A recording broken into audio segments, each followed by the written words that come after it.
If you're thinking about living near Ingersoll Avenue in Des Moines, this video will help you decide whether it actually fits your lifestyle, not just whether it looks charming on Instagram. I live and work in Des Moines, and I've helped buyers move into this area for several years now. Who tends to love it and who ends up frustrated? I want to walk you through what daily life here really looks like. Ingersoll isn't a single neighborhood. It's a corridor that connects several established parts of the city. What that means is you get character, energy, and walkability, but not uniformity. Before I get into the realities, it helps to understand why people are drawn to the Ingersoll area in the first place. Most buyers I see here aren't just shopping for a house, they're shopping for a feeling. They want to feel connected, they want character, and they want to feel like they're a part of the city rather than living on the edge of a city. This area is extremely walkable, family friendly, lots to see and do along Ingersoll Avenue, lots to eat. We just had a brand new live theater open up on Ingersoll Avenue. Proximity, it's super close. I happen to live in this area and it's within half a mile. I'm at a lot of very cool, trendy places, coffee shops, meeting people for lunch, etc. It doesn't take any time at all from this area to bop downtown or to head over to West Des Moines. Valley Junction's just right here, so it is a great location, and it does have more of that energy of a city feel to me than of a suburb. It definitely feels a little bit more like we're closer to downtown Des Moines. And I definitely feel that sense of place in this area. We are connected, we are a part of Des Moines proper. It feels very big city to me. This is also where expectations matter.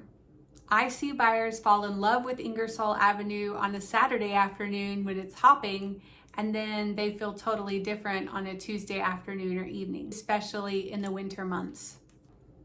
Trash day, snow parking, and street noise are absolutely things you don't notice during a showing, but you will totally notice once you live there. Some trickier things just to be aware of if you live in this area, depending on the neighborhood, is parking during events, and then during the winter months with snow removal, it's restricted. If there's street parking, there has to be a space basically for the plows to pile up snow.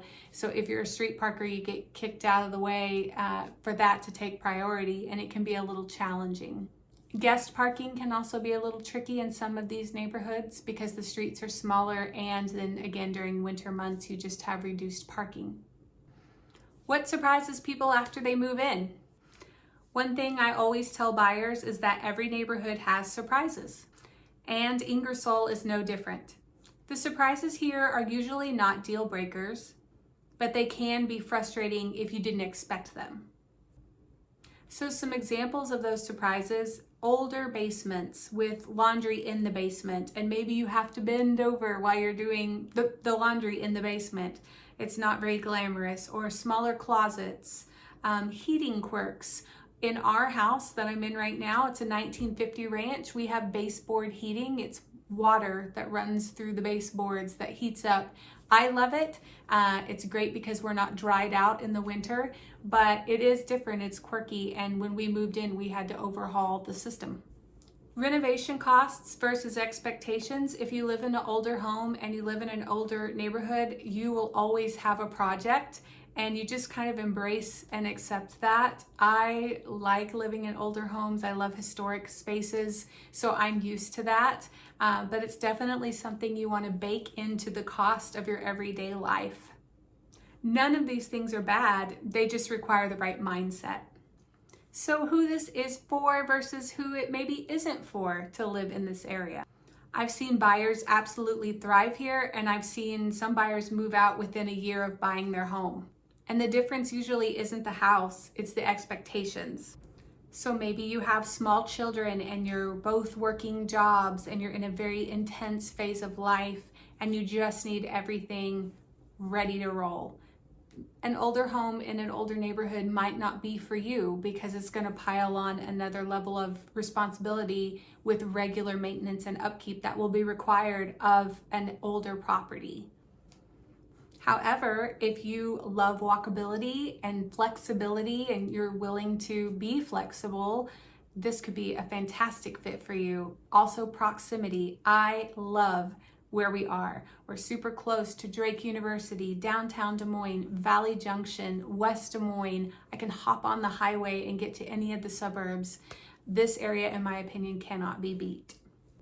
People who choose this area value proximity over perfection. You're closer to restaurants, coffee shops, and events, but you're trading off infrastructure that's newer and quieter streets.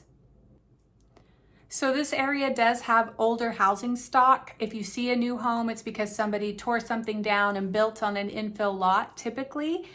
So it's a little bit more challenging, but not impossible to find something new. It's gonna have more of a mixed use feel, so a lot of character, not cookie cutter, not new, shiny, a lot of different styles and architecture quality, which I personally love. And overall, things are gonna feel more lived in and not polished. It's gonna have historic quality to it and a lot of the homes in this area. Day-to-day life near Ingersoll is very walk optional. Some people walk, some people drive everywhere. Both can certainly work depending on where you end up. Parking can be tight in certain pockets and noise can vary by neighborhood. Snow removal, trash pickup, and street maintenance can feel different than in newer developments. So wintertime in this area, there's dedicated lanes for the snow removal for the plows to basically plow up big piles of snow, which does reduce your parking during the winter. If you're a street parker, you're gonna have to find someplace else. And pay attention to signs because you can get fined or towed if you park in the wrong place.